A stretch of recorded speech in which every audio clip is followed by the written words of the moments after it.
Whether you are a streamer on Twitch, YouTube gaming, Facebook gaming, you have to have gear. You have to brand yourself. You have to market yourself, but you're not done yet. Obviously, probably one of the most important parts is you have to create content, brand new, original content. Let's get into it.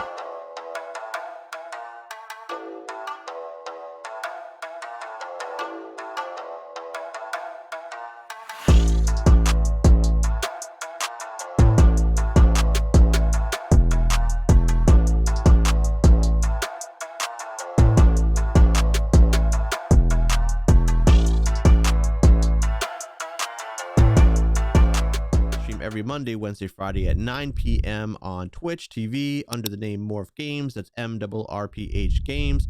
When you're live streaming, you generally need to create an outline of what you want to talk about. Now, you're going to have a few different topics, because when you're live streaming, honestly, you're going to be talking for an hour, 2 hours or more, and you can't possibly script all that out. So what you need to do is you need to at least put an outline of what you want to talk about with maybe some bullet points underneath each of those sections, so that you kind of can keep yourself on track as you're going through and you don't end up like rambling or repeating everything you said. When you are doing it as part of a pre-recorded video, you also want to create some notes for yourself. However, the type of notes that you create are going to differ based on how you want to present that content to people. You can just go freestyle off the top of your head. You can create a basic outline with maybe a couple bullets. You can try to memorize everything, or you can script it all out and read it off a teleprompter. There's some significant differences in the four of those. Now, I touched on it a little bit, but let me go into a little more detail. When you're coming off the top of your head, you typically are going to have a lot more pauses in how you deliver it. Your eye contact that is kind of darting all over the place, at least not until you get maybe a little more experience. But even then, you're still going to kind of be wandering around a little bit with your gaze.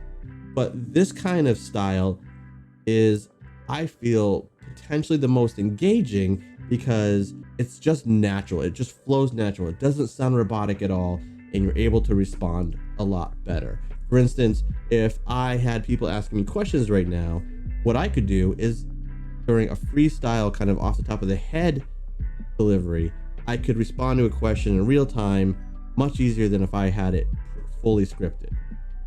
So there's the benefit. Another benefit of doing it freestyle like this is easier to kind of get in that flow and kind of just deliver that message. And it also requires the least amount of time when you're doing your prep, because you're not writing it word for word. We'll get into what that's like a little bit later, but you're not writing it word for word, which saves you a lot of that upfront time other than just writing that outline. The second style is when you are just doing an outline. In this one, you're going to write down the big topics you want to deliver, and you're going to have a few bullets underneath that for things that you want to kind of relay to people, just to keep you on track. It requires a little more time than doing it freestyle, because you actually are writing something down, but not as much time as fully scripting it, because you aren't writing word for word what you're doing. The delivery is going to be similar to what it is like when you're just freestyling it, because you don't have every word written down, but you're also kind of guaranteeing to an extent that you are going to not repeat yourself. The benefits of that are it's less time than scripting it, and you're able to keep yourself on track. On the downside, yeah, it does take a little more time than if you're just going completely freestyle. The third option is memorization. If you're like me, where memorization it's just not going to work out. Even if I'm doing a pre-recorded video, maybe I can memorize a couple lines, but then I got to stop, look at it and start it up again. And that just requires a lot of editing time. So memorization is okay, but it needs to be something that's short. In my opinion, it needs to be something that's short. And the fourth style is where you're reading it off a teleprompt. I do truly love doing that. The problem that I have with reading off a teleprompter is that until you kind of get practiced at it, and not just the script that you're reading, but the process of reading off of a teleprompter, you can come off a little wooden, just a little robotic. If you're using a remote with a teleprompter, which is a very common way to do it, You have to get the speed that it's going to come down. You have to understand how the remote works. So if you get a little too far ahead, if you're reading a little faster than it is, you got to speed it up. If you scroll a little too far, you have to be able to go back quickly. You have to understand how to use it. So it adds a little bit of complexity because now you have some device, whether it's your phone, whether it's a remote that you're holding, you have to have some extra device to help you get through that. Now, also on the negative side is it takes by far the longest amount of time to set up, because what you're doing is you're writing almost word for word what you plan on delivering. It definitely takes a lot of time to script it. And then once you do get it all perfect, throw it on the teleprompter, and then you got to practice your pace. Once you get that down, there is no other style that you're going to sound as good in.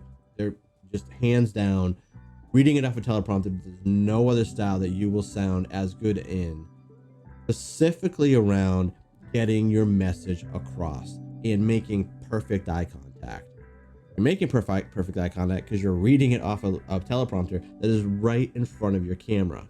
So that's a little bit about the delivery. So let's break down the three components of creating your content. First is the hook.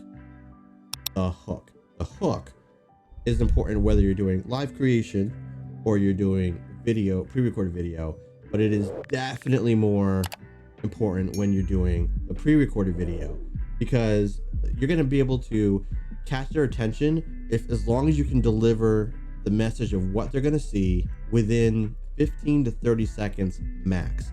You do not want a hook that's going to be longer than 30 seconds for multiple reasons, but the primary reason being that people's attention span just isn't going to be that long to determine whether they want to watch you talk about something or whether they don't.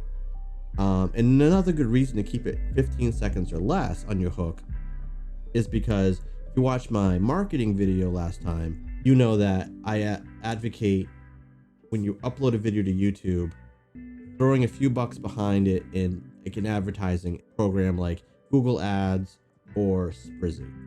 And when you do it through Google Ads, which is my preferred way of doing it, you want to do a non-skippable pre-roll ad. So to play before someone else's videos, you typically get 5+ seconds or so before they can hit that skip button.